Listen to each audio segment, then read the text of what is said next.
Alright, so welcome back to Cosmic Conversations, third Welcome back, episode. guys. Yes, again, we're trying something new. Hopefully, this format this time works ya. Ada Yeah, visual, so ada at least we have audio. videos now. Yes, walaupun nanti abis ini gue nggak tahu ngeditnya gimana, so I'm just gonna Gak try apa-apa sih my bisa best. kok. Okay, so how are you, Franz? I'm very fine. Just finished my training. It was really good.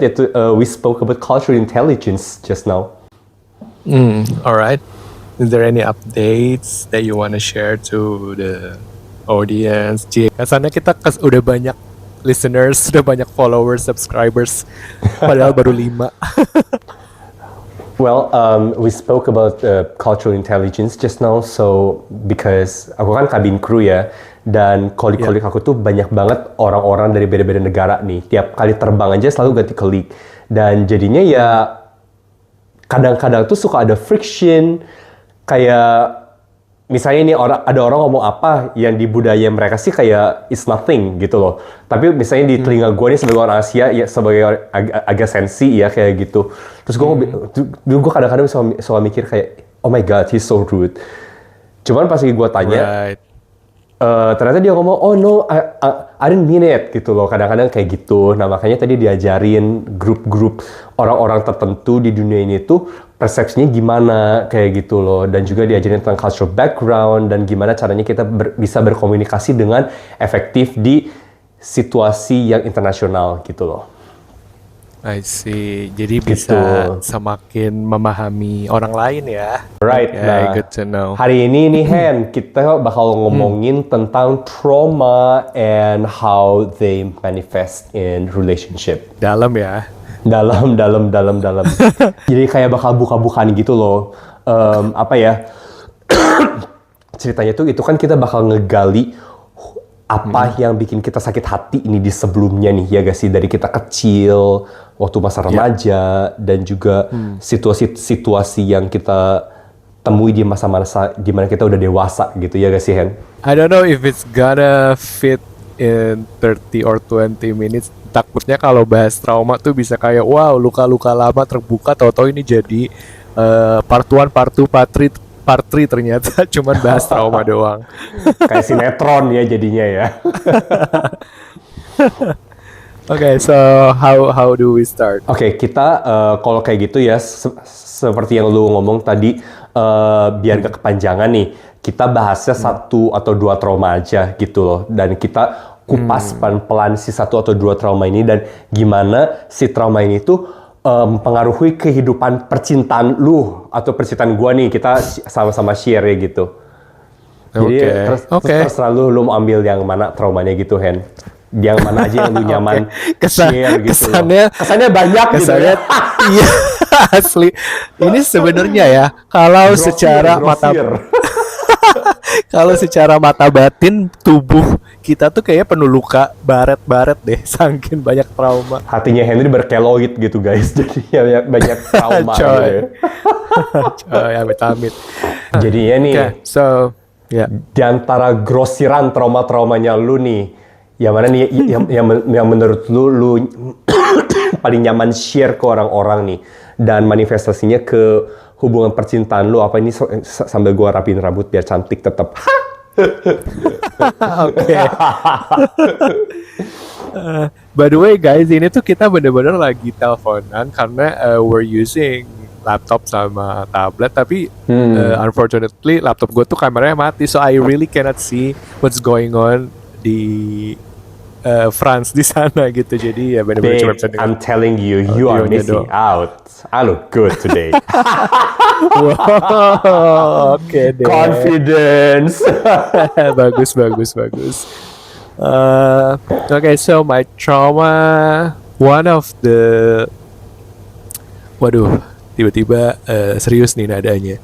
Salah satu trauma yang menurut gue bothering banget, bahkan kadang masih suka mengganggu how I connect to others gitu ya. Not even just in a love relationship format, tapi also like in friendship setting, adalah trauma dalam hal berpendapat. Oke. Jadi ya So I grew up with parents yang kayak they think they know what's best for me. Of course, every parents pasti mikir kayak gitu kan. Cuman to the point kayak I really think that my opinion itu nggak pernah didengar. So for example, hal-hal simple kayak misalnya dulu waktu mau naik kelas gitu ya, kayak beli tas baru, beli sepatu baru gitu. And then I was always asked mau sepatu yang mana gitu ketika kita masuk ke toko sepatu gitu kan. And then gue misalnya udah pilih nih, oh I really like this one gitu. And then my parents will be like, kayaknya yang kamu pilih tuh kurang ini deh, mendingan yang ini aja, ini tuh lebih tahan lama, ini lebih apa segala macam. And then semua yang dipilihin tuh I don't really like it.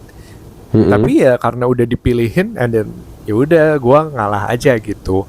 And it happened like every year, even like to activities yang gua suka gitu ya. Misalnya I really wanna learn piano gitu kan, tapi kayak dikasih tahu, aduh mendingan kamu belajarnya gitar aja gitu, bisa belajar rock music and stuff like that. And aku nggak ada interest sama sekali di gitar gitu. Jadi kayak I grew up second guessing myself that apa jangan-jangan pilihan gue tuh selalu salah. Itu yang pertama. Terus yang kedua adalah percuma lah gue ngomong dan berpendapat juga nggak akan didengar. Yang akan didengar tuh pilihan mereka gitu. Gitu. And how it affect how I relate to others gitu ya, relationally. Ya simple things. Kalau misalnya ditanya, misalnya simple kayak lo mau makan apa, mau makan di mana gitu. Gue tuh tendensinya dulu before I realized that I had this trauma, that I had this insecurities, gue selalu pasti menjawab dengan suara, even I think and most of people know that I speak very soft kadang-kadang, to the point kadang kayak orang tuh kayak hah apa gitu. Tapi gue udah lumayan mastering my communication skill lah in a way. Ini ya gue kalau ditanya, gue biasanya pasti akan menjawab dengan pelan kayak nggak tahu, or terserah deh lu mau makan di mana, gue ikut aja gitu. Like I grew up very gak percaya diri dengan my own what I want gitu. Itu.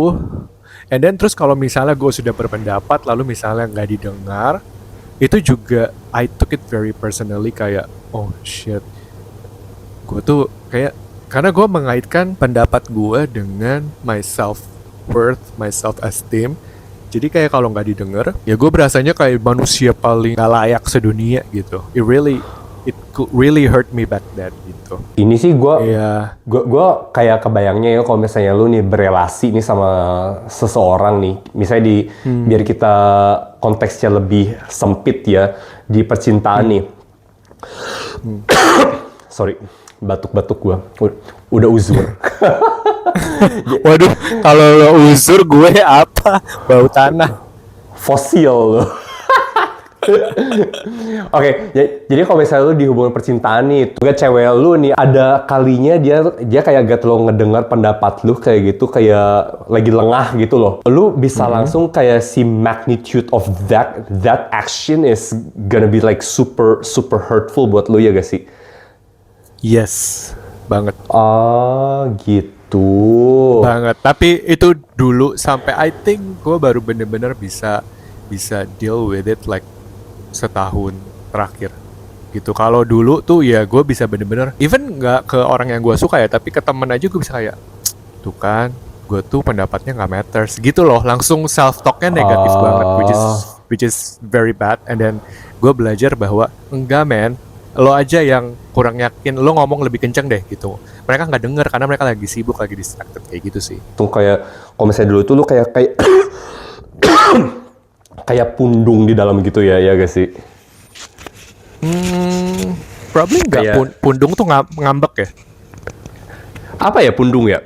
Bingung gua. Ngambek kan? ngambek bener-bener ngambek kayak iya sulking kan? gitu di dalam. Iya. Right. Enggak ngambek sih. Kalau ngambek kan kayak marah tapi nggak berani nunjukin. Kalau ini tuh lebih kayak sedih dan langsung minder gitu. I got it. Iya gitu. So guys, dari Ah, go ahead, go ahead. enggak, silakan. Nggak, gue tuh mau ngomong ke orang-orang nih. So, oh my god, so ugly. Anyway, dari ceritanya si Henry ini nih guys, kita tuh bisa ini ya. Jadinya jangan langsung ngejudge guys. Misalnya ada orang yang karena hal sepele doang nih, yang kita anggap sepele ya, tuh orang bisa sakit hati banget tuh kita tuh gak tahu latar belakang orang apa itu apa gitu loh. Mungkin ada trauma Iya, tersembunyi, apa mungkin dia pernah disakiti, lalu makanya reaksinya iya, kayak gitu. Kayak misalnya kalau misalnya buat gua ya, misalnya gua terus pendapat gue kayak nggak kedengeran gitu ya, gue ngomong lagi, gue bakal emphasize lagi, guys, kalau misalnya menurut gue sih ya, mendingan kita makan ini karena bla bla bla bla bla. Gue sih simply bakal elaborate lagi gitu. Takutnya gue ngomong gak kedengeran atau enggak mereka gak ngerti gue ngomong apa gitu loh. iya. Nah, tapi kalau misalnya buat Henry, ini tuh bakal nyakitin dia banget karena ada underlying issues gitu loh, karena ada trauma ya sebelumnya gitu loh. Lu pernah merasa nggak didengar, diacuhkan gitu loh. Iya, Ya gak sih? iya. Iya, benar-benar. Gitu guys. Jadi jangan sampai kalian tuh langsung ngejudge dan akhirnya nyakiti orang lebih dalam lagi karena hal tersebut gitu loh. Selalu tanya, lu gak apa-apa kan gitu. Selalu tanya orangnya guys Iya. ya. Jangan langsung dijudge gitu loh. Yes, benar. Kalau lo gimana? Gua ya, ini nih guys, gua share ya. Kayaknya banyak deh orang yang share trauma seperti ini. Gua tuh dulu gendut. Oh ya? I swear, I was really fat. Oke, mungkin buat orang-orang sih pas ngeliat foto gue dulu kayak mereka selalu ngomong enggak gendut kayak gitu. Cuman menurut gue tuh gue gendut. Oke, fine. Dan waktu itu lagi Imlek nih, lagi sinciahan gue. Kan gue suka ya makan babi merah, babi kecap gitu loh. Apalagi ada lemaknya, anjir itu enak banget, man. Itu sampai sekarang gue suka sih. Anyway, pas lagi gue ngambil itu dengan nasi dan lauk pauk yang lain kayak gitu tuh, ada tante gue ngomong, kamu tuh jangan makan itu banyak-banyak, kamu tuh udah gendut kayak gitu. Nah terus dia tuh bandingin sama anaknya, dia tuh kita panggilnya si X ya. Dia tuh si X tuh, dia tuh jauh lebih fit dari kamu. Anjir man, itu gue sakit hati banget. Oh my god, I just cannot. Gue inget-inget kejadian itu sampai sekarangnya kayak, shit man, like, did you just say that to a kid? Are you serious? Gitu. Nah, tapi ya gengs ya, dari saat itu, gua langsung kayak sekarang sih kita panggil intermittent fasting, dulu sih gua kayak banyak-banyak minum air kayak gitu biar gua tuh makannya nggak terlalu banyak. Nah, terus gue tuh bangun jam 4 pagi as in guys buat lari di gor kayak gitu. Bayangin men, anak umur berapa lo tuh, kayaknya gue masih umur 12 tahun kayak gitu, lari sendiri di gor jam 4 pagi. Just to put you into perspective ya, kelas-kelas gue tuh mulai sekitar jam 6.30 lah, kayak ada kayak saat teduh whatever kayak gitu dulu di sekolah gue, ada doa bareng kayak gitu. Wow. Ya, well, so hardcore ya kalau misalnya gue ngomong ya. Bayangin anak umur 12 tahun bisa ngerasa sesakit hati itu. Dan semenjak dari saat itu ya, gue benar-benar stop makan gorengan. Gue minta ke mama gue, Ma, mulai dari sekarang aku hanya memakan yang kuah-kuah kayak gitu. Karena apa? Biar bulk up gitu loh. Biar gue tuh bisa banyak-banyak makan nasi, lebih banyak minum sup, dan lebih banyak makan sayuran kayak gitu. Biar gue ngurusin. Wow. Dan Gila. you know what? Itu tuh trauma kebawa sampai sekarang, as in. Makanya gue tuh kalau misalnya gue skip satu hari ya nggak nge-gym kayak gitu, terus gue ngerasa gue tuh nggak six pack gue hilang nih, misalnya kayak gitu, gila gue langsung nggak pede kayak gitu. Nah, oke, enough about that. Dampaknya ke relationship gue apa nih? Ya gak sih? Ya. Pernah gak sih kalian kebayang kalau misalnya pacar kalian tuh nggak sefit yang kalian pengen? Dalam hati gue tuh ya selalu kayak ada kayak disdain kayak gitu ya. Like, are you serious? Like, you don't work out? Like, you don't take care of yourself? Like, are you for real? Selalu ada gitu ya, gak gue omongin sih. Tapi itu di dalam hati gue tuh selalu ada pikiran kayak gitu. Dan gue juga bakal ngejudge nih kalau misalnya pasangan gue misalnya lagi ngemil kayak gitu. Terus gue bakal ngomong, but that's not healthy. Toxic gak sih gue? Nah makanya ya, bener sih, itu healing tuh bener-bener, it really starts with you. Makanya gue tuh Yes. mencoba untuk punya relationship sama makanan yang lebih baik. Jadi gue tuh kayak bener-bener ada cheat day. Dan gue juga ganti persepsi makan tuh sebagai something that heals you. Misalnya nih, dulu gue tuh merasa bersalah banget, gengs. Kalau misalnya gue makan kayak gitu. Nah, makanya gue tuh bener-bener coba ganti persepsi yang kayak gue omongin tadi gitu. Dan you know what? It actually got better. Misalnya gue bisa have fun sama pasangan gue, okay, my non-existent partner because I'm currently single. Jadi tuh kayak I was more forgiving gitu loh. Misalnya pacar gue pengen makan apa dulu kayak gitu, ya udah gue temenin. Cuman gue ngomong, ya udah ini ntar kita jalan keliling ya, biar kita kayak mencerna gitu loh si makanannya. Iya, And iya, you know what? iya. It helps gitu loh. Gitu loh, Iya. Hen, setoxic itu gue dulu. Oh my god, I actually realized it. I was so toxic. Gue juga toxic ke diri Iya. gue sendiri dan ke orang lain gitu loh. Gitu sih, Hen. Iya, iya, iya. Sama sih, kayak toxic ke diri sendiri. Sebenarnya gini, gue percaya banget sama istilah hurt people. Orang yang terluka itu pasti melukai orang lain gitu, tanpa Oh, okay. Hurt people, like people who are hurt will hurt Iya. others, ya gak sih? betul. Word Tanpa game, guys. disengaja. Iya, benar. Kan saya writer ya. Tanpa disengaja maupun disengaja, orang yang di dalamnya hurt itu pasti ada tendensi melukai orang lain gitu. Dan sebenarnya yang kadang orang lupa adalah sebelum melukai orang lain, kadang-kadang kita tuh justru ngelukain diri sendiri dulu sih, lebih Yes. tepatnya. Karena kayak gua minderan gitu ya, ketika gua pendapatnya gak didengar, yang gua lakukan adalah negative self talk bahwa ya emang opini lu gak matter gitu. I was really mean to myself and it's so unhealthy gitu kan. The more kita being unkind to ourselves, the more kita nggak love ourselves, itu gonna project keluar ke orang lainnya bakal lebih parah sih gitu menurut gua gitu. And sadly gitu ya, unfortunately gue melihat banyak banget orang di dunia ini yang masih unaware with their own issues, with their own insecurities, with their own traumas, and they just walking around like zombies, trying to fix their trauma dengan mencari kesembuhan dari orang lain. Oh Padahal my god, harusnya, yes. Yes, Iya you're right. kan? You're Padahal so right, harusnya, yes. padahal harusnya the trauma, the wound, whatever it is, we have to deal with it sendiri gitu. Kalau misalnya pun kita nggak bisa deal sendiri, jangan cari dari eksternal, dari luar, tapi seek professional help. Go to therapy apa gitu loh. Bener. Ya nggak sih? It's so true. Nah guys, yang tadi Henry baru omongin tuh ya, itu tuh namanya codependency. Nah makanya ada orang-orang yang meskipun relationship-nya udah toxic banget nih, gila pacarnya tukang mukul lah apa kayak gitu, tuh tetap kayak cling to this relationship gitu loh. Ya gak sih, Hen? Iya. Iya.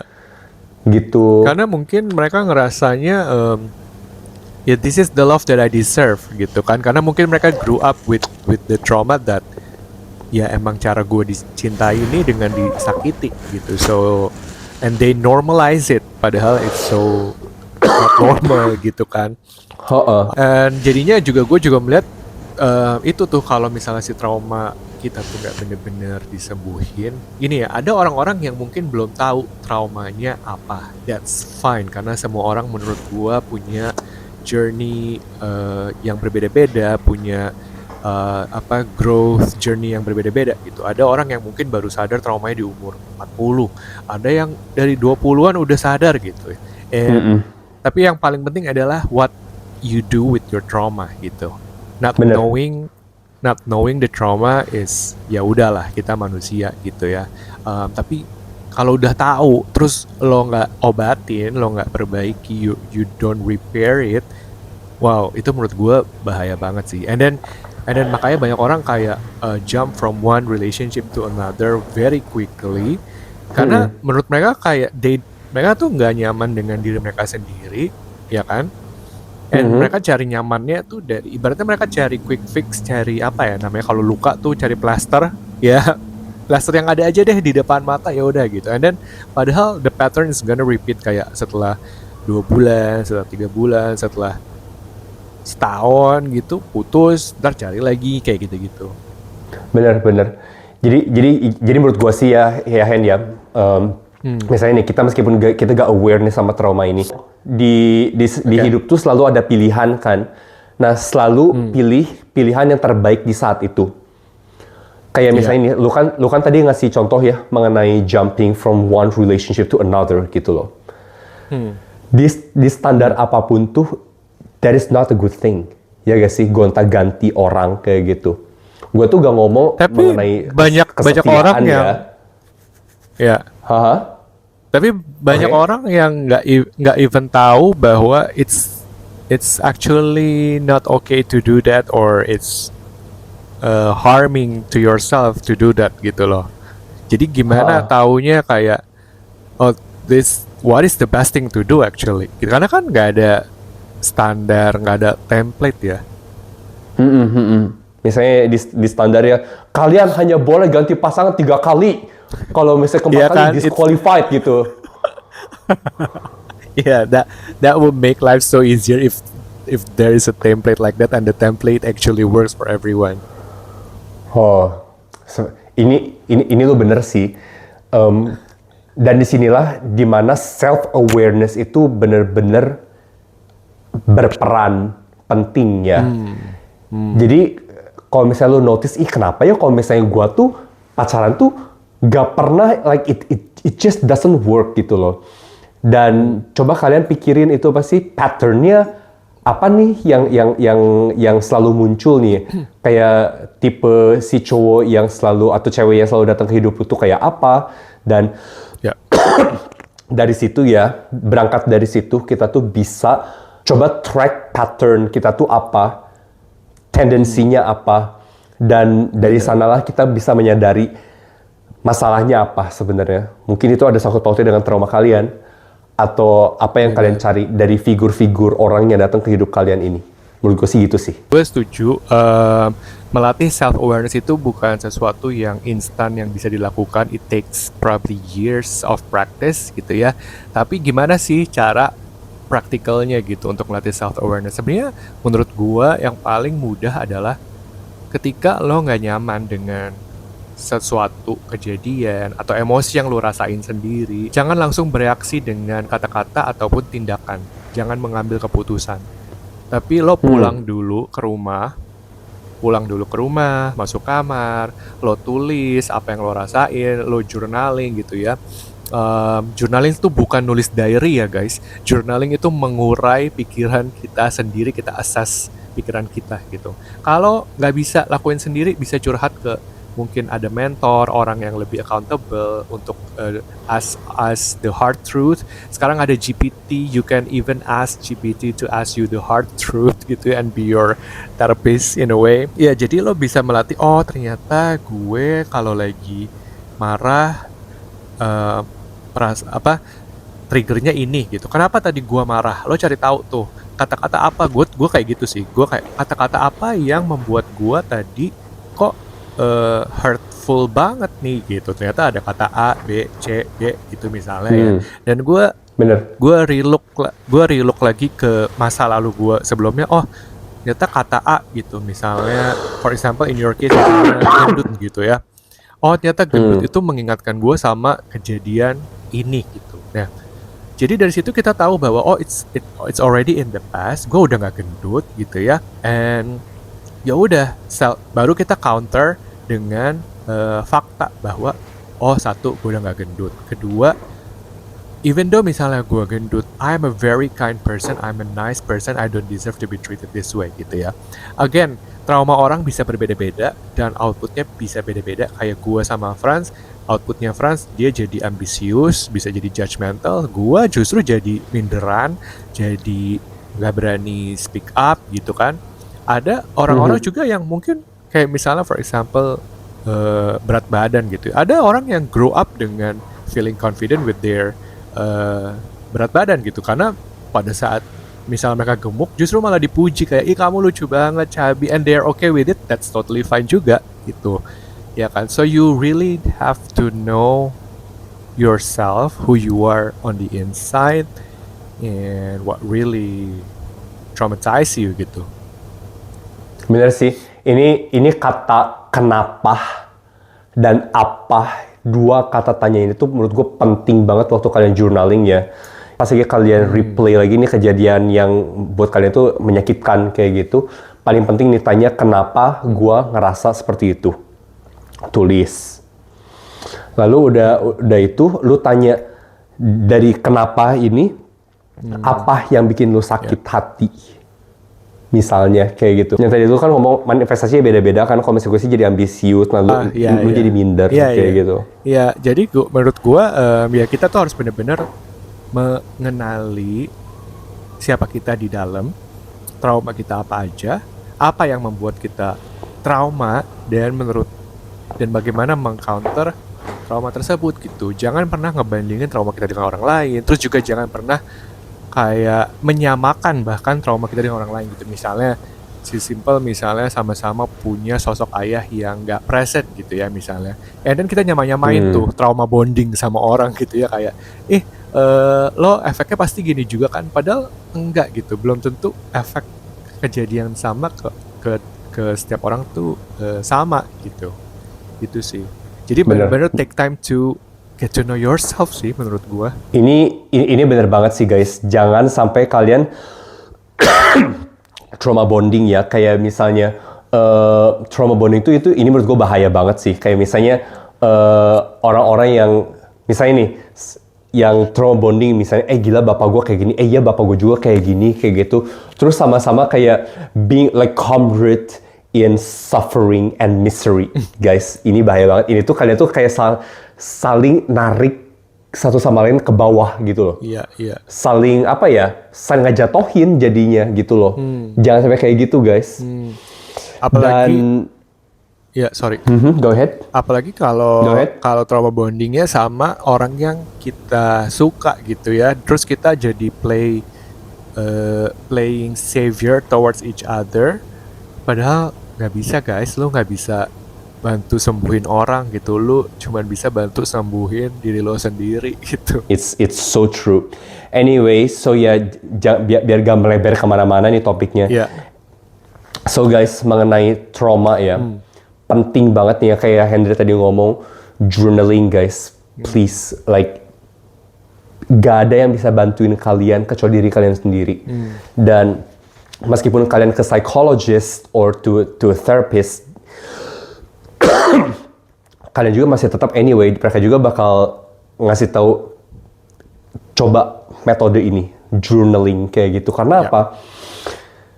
Penyembuhan itu hanya datang dari diri kalian sendiri. Yes. Gak ada yang bisa bantu kalian kecuali diri kalian sendiri. Betul. Dan dengan mengenali diri kalian sendiri, disitulah langkah pertama penyembuhan. Ini gue lagi ngasih lihat ke my camera coret-coretan journaling gue. Jadi sebenarnya gue tuh selalu kemana-mana bawa this buku catatan. Sebenarnya buat gue nulis to-do list kerjaan gue. Tapi juga at the same time karena gue malas pindah-pindah buku gitu ya, gue juga journalingnya di sini gitu. Jadi every time I feel like anything emotional yang baik, yang buruk, something that gue mau syukuri gitu ya, atau something yang gue kayak merasa too heavy to have gitu, gue akan tulis. Metode kedua yang gue sendiri diajarin gitu ya, sama psikolog gue adalah self talk gitu.